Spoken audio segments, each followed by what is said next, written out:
What's going on, everybody? This is a segment from the Nerdgasm Talk podcast. If you like podcasts, well, why don't you come join us as the crew gets silly and Philly while we sit to talk about the latest in comics, games, movies, and all things pop culture. You guys can listen to our whole show on all the podcasts apps. We're on Spotify, iHeartRadio, Google Podcasts, Apple Podcasts, wherever you guys get your podcasts from. And make sure you guys also support the channel by subscribing to the Nerd Coalition Studios. And for the gaming needs, make sure you subscribe to Nerd Coalition Level Up. This is the Nerd Coalition. Hope you guys enjoyed the show. And now, feel the nerd. So moving on of things I want to talk about, also talk about catch up, because just recently, I believe it was last Friday, which I get July 3rd. I was so like about 10 days ago. When this happened, they released the new Beverly Hills Cop movie, right? Beverly Hills Cop Axel Foley. This is Beverly Hills Cop 4. I enjoyed the Beverly Hills Cop movies minus the third one. I thought the third one was the worst one. I really did. I was just like, okay, yeah, we went too far, because the first one was 84, then 87 for the second one, and then the third one I was just like, ugh. So when I get like, oh, what's it, 94? So 30 years later, we're getting the fourth one. I think this is going to even be happening, but now we got this new Eddie Murphy, and Eddie Murphy, you know, when he made that comeback with Dolomite Is My Name, he started doing the new movies, and we started getting like that new Eddie Murphy that kind of like wrenched the stench of the 2000s Eddie Murphy, if y'all know what I'm talking about. Now we get Beverly Hills Cop Axel Foley. So I'm going to give y'all my review, okay? Not a spoiler review, but I'm just going to give you my thoughts on Beverly Hills Cop and how that fared. And automatic, I'm going to say jump sheet automatically. It's better than the third one.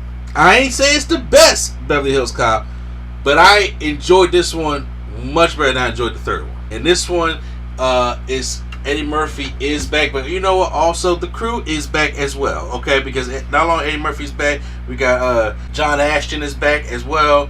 Then we got Judd Ringhall is back, you know, so you know the boys are back in town, right? And so they get those back, but also we're adding a couple new faces here with Joseph Gordon-Levitt, and then we're also adding Taylor Page. Taylor Page in this movie is playing Axel Foley's daughter, but then there's the whole strain that this whole movie is kind of saying that, you know, Axel Foley based in Detroit, and then some brings him over to Beverly Hills, you know, to solve a case. Well, now his daughter is a lawyer who's trying to defend for this guy who claims he's innocent in the murder of this cop, and then, you know, some dirty cops going involved, and then she's being threatened, so now Axel has to come and help her out. But the problem is there's daddy issues, right?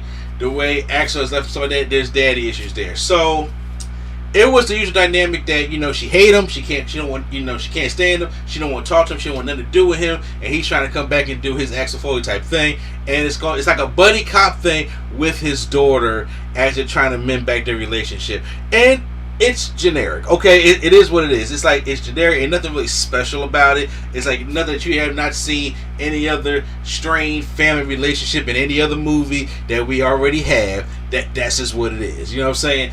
But I still think that Eddie Murphy finds a way to make it entertaining enough. I think Taylor Page finds a way to make it entertaining enough that you can start seeing the walls begin to lower, and they do say some good points about, you know, what it's like to be a father and a daughter, and how, you know, they can be better at their relationship. I do agree with that. Also, you know, we got Kevin Bacon in this movie who plays one of the villains, and I was just like, okay, you know, good to see a good old Kevin Bacon in the movie. He's fine. Like I said, the movie's basic enough, because I felt as though it was way more basic, and it was trying to be more grounded in action and comedy, opposed to I just thought the third one just went too stupid. You know what I'm saying? I was just like, I'm over this. You know what I'm saying? I'm straight over this 90s generic bullshit, right?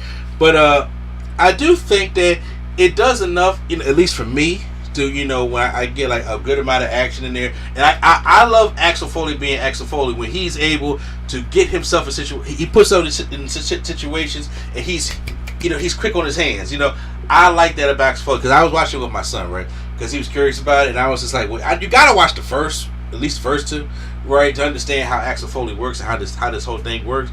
But it's like, but when he seen it, he was like, oh man, that's kind of cool how he does that. So I was like, yeah. So it was cool seeing that. And like I said, when it comes to the action stuff like that, it was, you know, the standard Beverly Hills Cop type. They didn't go over the top with it, but I think it had a nice balance to it.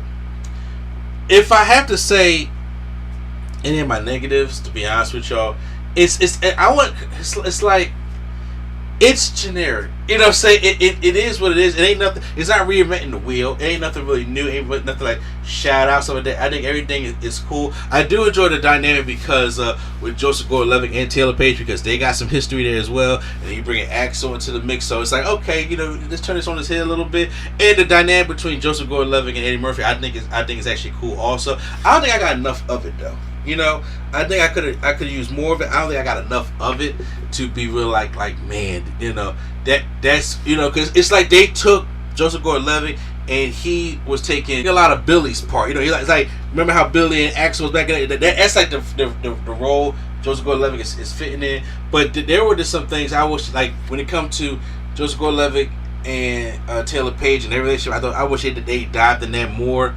I wish the threat was a little bit, I don't know. It just felt as though that it came to the point. It's like, we got this daddy thing. Then, you know, we had some issue there. We talked a little bit, and there's like one incident happened. Like, oh, you know, I said some things wrong, so like that. I don't know. I just wanted more. And then, you know, they were building up to the generic scene at the end of what happened. I ain't gonna spoil it, but like of what happens. And I'm just like, I saw that coming. So you figure out how this stuff was going to go. So there may be another one. I don't know. I doubt it. I really doubt it. But I'm cool. I think in Eddie Murphy's mind, he was like, I want to redo. I don't want to leave on 3.